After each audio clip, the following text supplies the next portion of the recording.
Selamat datang di Spiritual Seeker YS Channel. Semoga Anda semua selalu mendapatkan berkah kesehatan dan rezeki yang lancar. Saat ini kita akan melanjutkan pembahasan tentang air bagian kedua. Bagaimana air berperilaku dalam tubuh kita dan bagaimana sebaiknya kita memperlakukan air. Jika manusia cukup sensitif untuk merasakan, maka rahasia peran aktif air dalam hidup ini menjadi lebih banyak dipahami oleh banyak orang dan membawa lebih banyak orang dapat menjalani kehidupan fisik yang lebih baik. Namun, jika tidak sensitif pun, setidaknya hal ini dapat menjadi informasi dan bahan pertimbangan bagi kita untuk berperilaku terhadap air. Jadi ini akan erat hubungannya dengan perkembangan spiritual seseorang. Saat kita sadar bahwa ada air di dalam tubuh kita, bahkan menguasai 72% dari tubuh kita. Saat kita sadar tentang air yang akan kita konsumsi, saat kita sadar tentang air yang ada di sekitar kita, maka frekuensi kesadaran itu sudah berdampak pada perubahan molekul air menjadi lebih baik untuk dikonsumsi. Ada aksi dan reaksi yang terjadi dalam tiap-tiap proses kehidupan. Tiap-tiap orang memiliki reaksi yang berbeda menghadapi hal yang sama. Reaksi seseorang pun akan berbeda pula menghadapi hal yang berbeda. Begitu pula dengan air, sangat mirip dengan manusia. Air bereaksi begitu rupa, bahkan terhadap input yang sangat halus. Pikiran seseorang akan terbaca jelas oleh air dan menentukan bagaimana air itu merespon. Emosi seseorang pun begitu juga, sangat jelas terbaca oleh air. Juga akan berdampak pada respon air terhadap kita.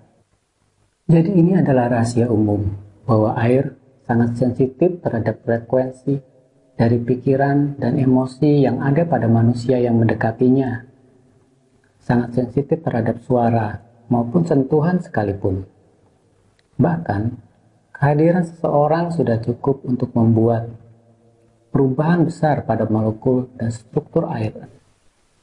Sehingga saat seseorang dalam kondisi meditatif mendekati air, menggunakannya, ataupun mengkonsumsinya, air tersebut akan merubah struktur molekulnya dengan sangat luar biasa. Perubahannya sangat cepat dan signifikan, sehingga walaupun jika air itu kotor, air itu tetap akan memberi kebaikan luar biasa bagi orang tersebut. Dari 4 unsur tubuh manusia, air, angin, tanah, api, airlah yang dominan. Bukan berarti 3 unsur lainnya tidak penting, karena persentase dari ketiga unsurnya, unsur yang lain itu, jika digabungkan tidak melebihi dari setengah dari persentase air dalam tubuh. Maka untuk mendapatkan keseimbangan sistem fisik tubuh manusia, maka air harus berperilaku baik dalam tubuh. Contoh ilustrasi saja, jika kita duduk di bangku sekolah, saat dulu kita masih sekolah, jika mata pelajaran agama bobotnya 72%, kemudian mata pelajaran lainnya seperti matematika, IPA, bahasa Indonesia, bobotnya adalah sisanya, otomatis kita akan lebih fokus untuk belajar agama. Karena jika nilai pelajaran agamanya 10, walaupun ketiga nilai yang lainnya jelek, maka nilai kita tetap akan tinggi, karena persentase agama 72%. Air menyimpan banyak memori, memiliki kecerdasan sendiri, dan cara air membentuk struktur selnya sangat mirip dengan yang terjadi pada manusia. Saat manusia sedih, tubuh menjadi lemah. Saat manusia gembira, tubuh menjadi sehat. Saat seseorang takut, sistem sarafnya tidak seimbang. Saat seseorang penuh dengan kebencian atau amarah, sistem tubuh terkontaminasi. Kadar racun dalam darah meningkat. Saat seseorang meditatif, itu akan sangat berbeda. Struktur sel dan seluruh sistem dalam tubuh menjadi seimbang. Sehingga kecerdasannya meningkat, tubuh fisik lebih sehat, kesehatan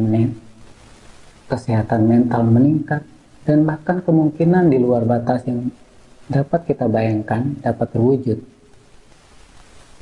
Cara paling ideal untuk minum air adalah dengan kedua telapak tangan kita langsung. Namun jika tidak memungkinkan, setidaknya pegang dengan kedua telapak tangan. Tempat minum kita pegang dengan kedua telapak tangan. Beri waktu sejenak bagi air itu, kemudian kita harapkan agar perubahan molekul menjadi jauh lebih baik saat air masuk ke dalam tubuh kita.